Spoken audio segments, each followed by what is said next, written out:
Executive Director of Administration, and my jewel of inestimable value, the Director of Clinical Service, the Deputy Director of Clinical Services, Executive Secretary, Clinical Practice Committee, Head of Corporate Services, MDs and CEOs of autonomous and semi-autonomous units, DMC's Best Staff for 2023, Ms. DMC 2024, distinguished heads of departments, members of the DMC community, good afternoon.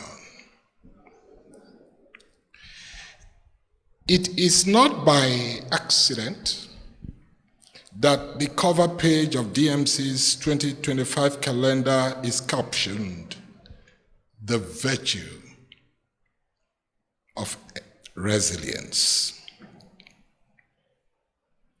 Memo 063-2024, dated 29 January 2025, has beautifully captured the definition, essence, and importance of resilience.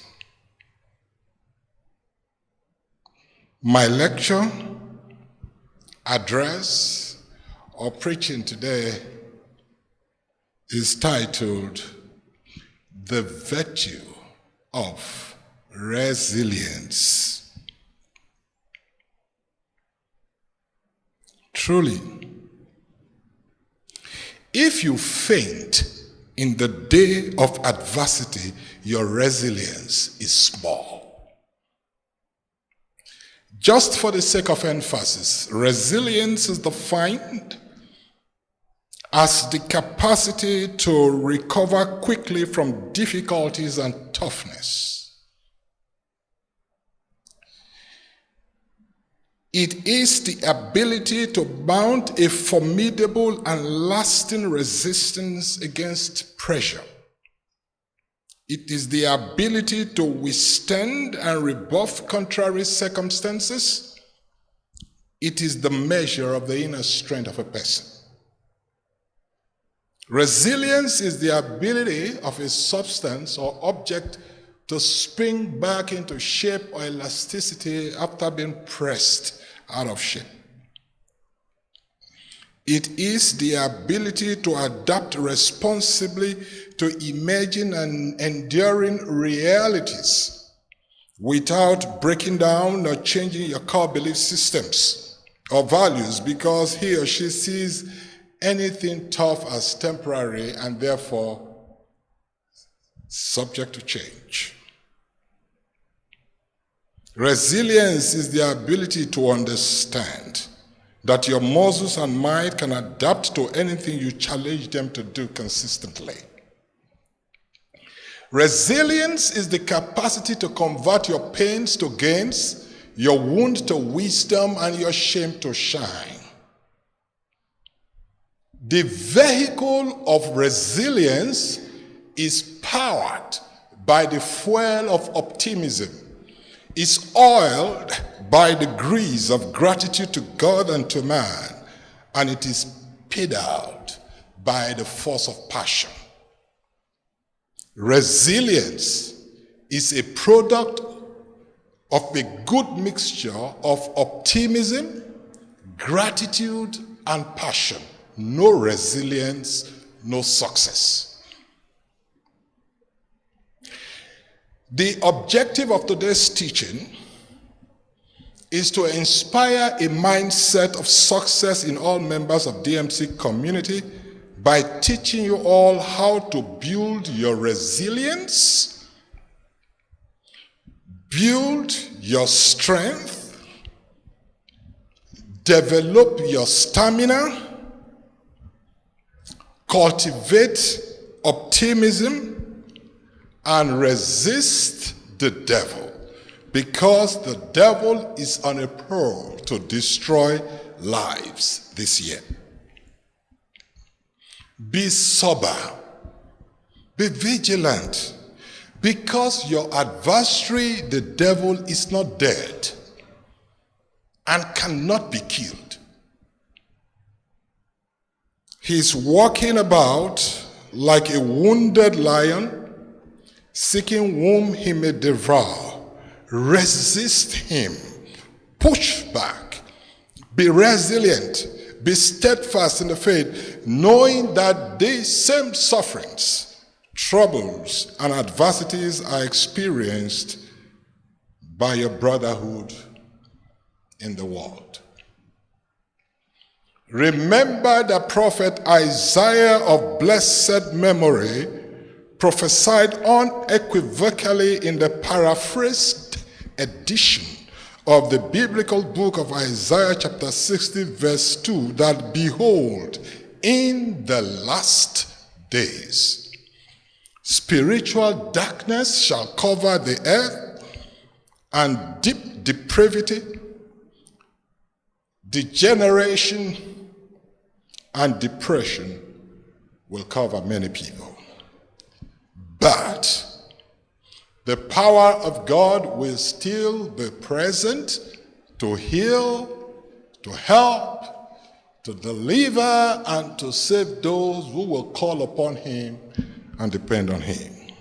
Again, I say, if you faint in the day of adversity, your resilience is small. Adversity will come. Offense will come. Trouble will come. There is nothing you can do about it. The reason is because the devil, your real adversary, has a mind of its own, and he is no respecter of persons, just like the lion. Adversity comes in the form of sudden negative change in fortunes and sudden negative twist in expectations. The constant hallmarks and characteristics of adversity is that they are sudden and they are negative. They come in the form of shattered dreams, wounded hearts, dashed hopes, broken promises, failed expectations, unbelievable betrayals, unwarranted resentment, unimaginable gossip, ironically innuendos. These adversities will come against the righteous and the unrighteous, against the godly and the wicked, because the devil has a mind of his own. No one can kill the devil except God. And unfortunately, the time for the devil to be killed or permanently restrained has not come. It is your reaction to adversity, not adversity itself, that determines how your life story will evolve and develop. So, if your heart is broken,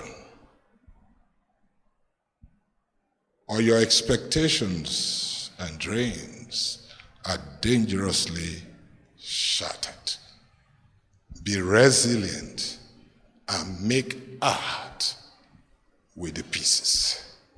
There is always a way. There is a way in the wilderness. There is an oasis of water in the desert.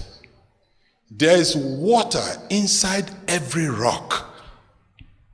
The basic raw material to build resilience, or the foundation upon which resilience rests, is called optimism.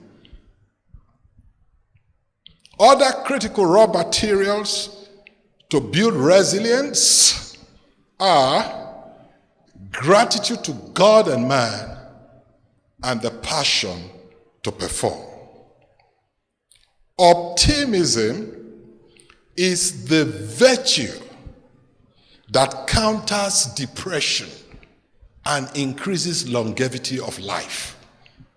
Optimism is a mental attitude characterized by hope and confidence in success and a positive future.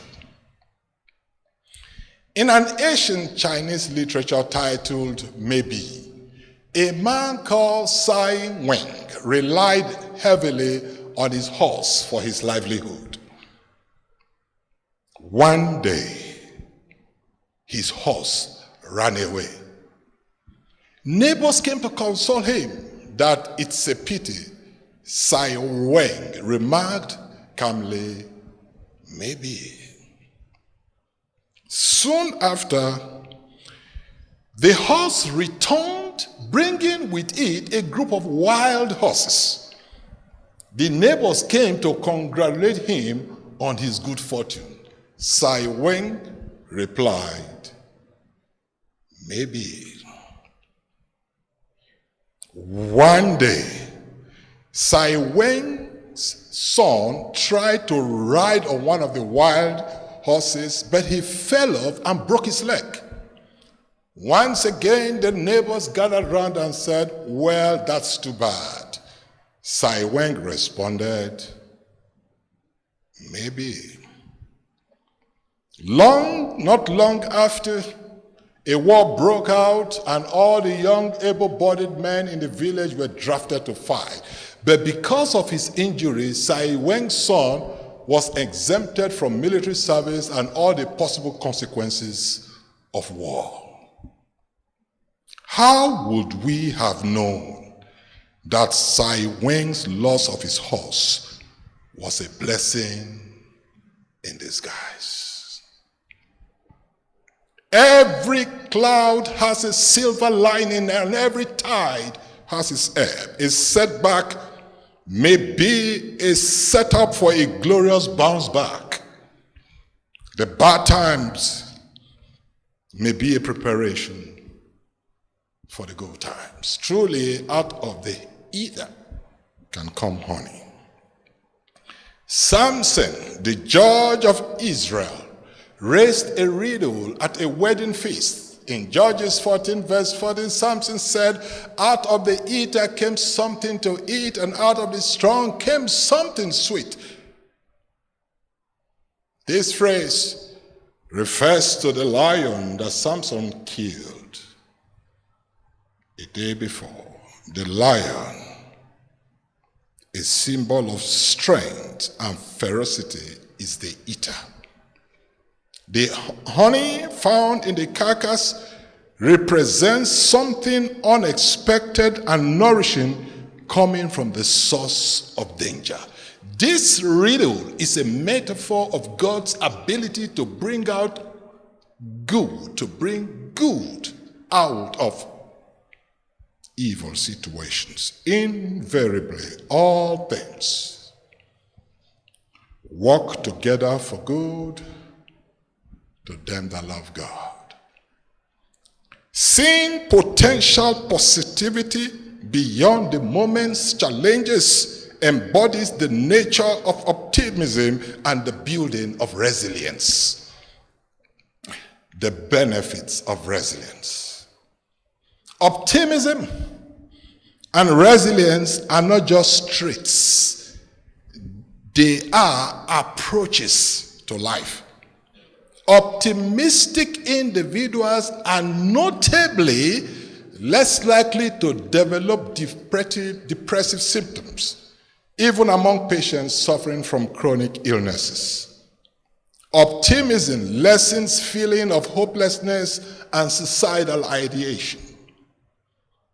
A resilient and optimistic man will not commit suicide, nor give up in the face of resistance, contradiction,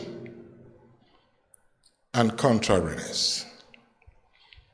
The resilient man controls his anger, has self-control because he's governed by the larger picture ahead. Optimism yields longevity.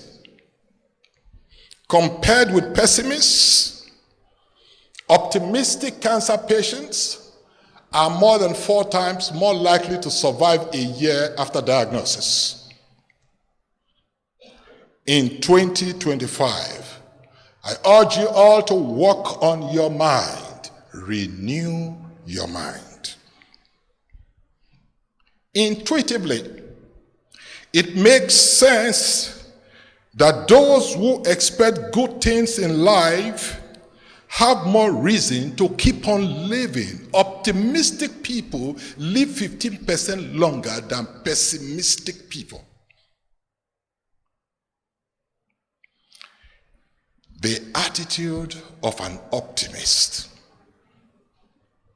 Optimists confront stressors head-on. They invest time and energy in overcoming challenges rather than sulking. They actively seek solutions to problems rather than blame others for their woes. An optimist will take responsibility and reframe or see challenges as opportunities. Optimists live actively and not passively. They reject the favorite saying that what's going to be is going to be and that what goes up must come down. They know that many earthly advantages have expiration dates. The optimists, they expect better outcomes given the reality of the situation. Invariably, the mindset of an optimist mitigates the effect of stress. They sleep well, they worry less, they are not laid back, they worry less. It promotes long-term mental health and fosters a growth mindset. But pessimists, on the other hand, use avoidance coping mechanisms. That is, they avoid or deny the existence or presence of stressors. They resort to drinking alcohol or using of drugs to placate their perception of the stresses. They engage in destructive behaviors and activities like illicit sex, gaming, and other forms of addictionaries as diversionary measures in therapy. A pessimist is someone who consistently sees the negative side of things. They tend to view situations from a gloomy and skeptical perspective, always anticipating the worst. It is a personality trait. It's not a mental illness. A pessimist can never be resilient. Pessimism and optimism are not opposites of one trait, but 2 separate personality traits.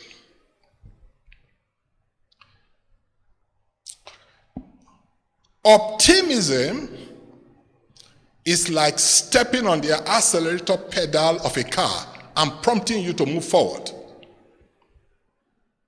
Pessimism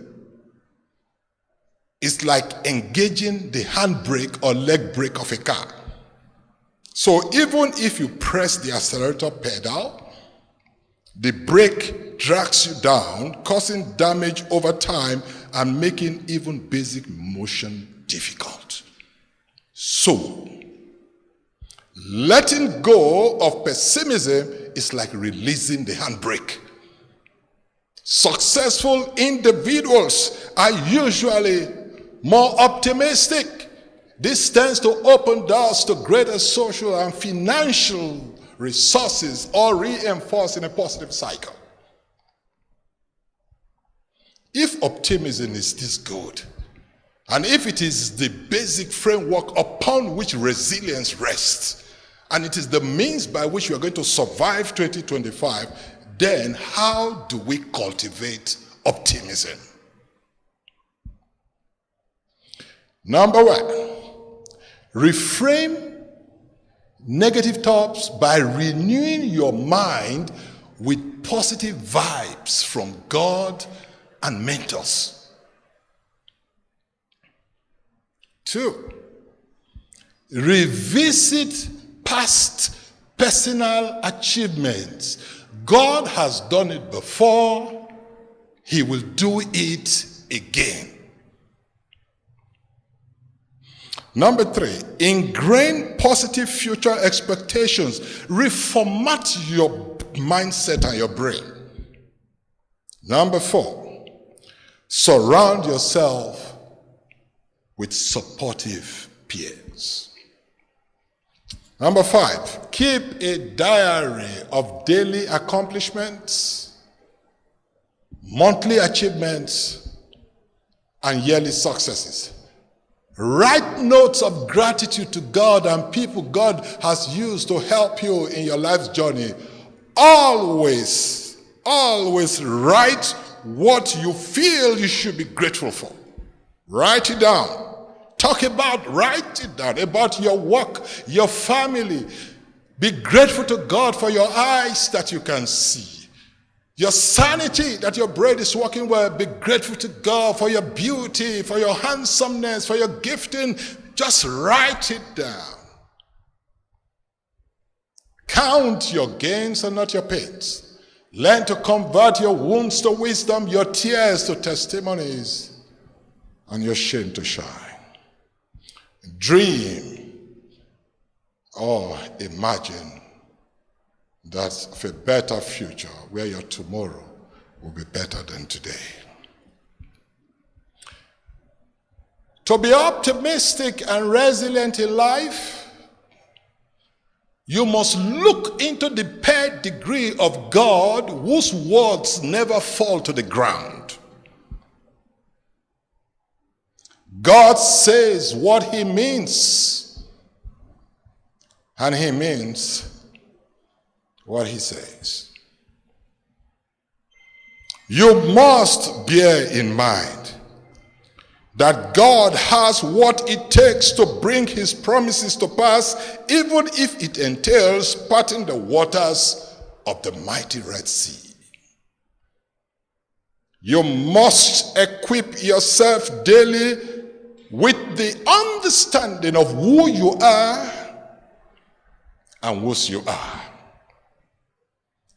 You must see prayer as a time of fellowship and interaction with God rather than a mere ritualistic transactional exercise. When you are up against a wall, remember that walls carefully turned sideways makes a bridge. There is always a way. Therefore, arise and shine in 2025 because God's word has come to enlighten your soul and avail you the portion of your inheritance shared among the saints of God, and the glory of God is risen upon you.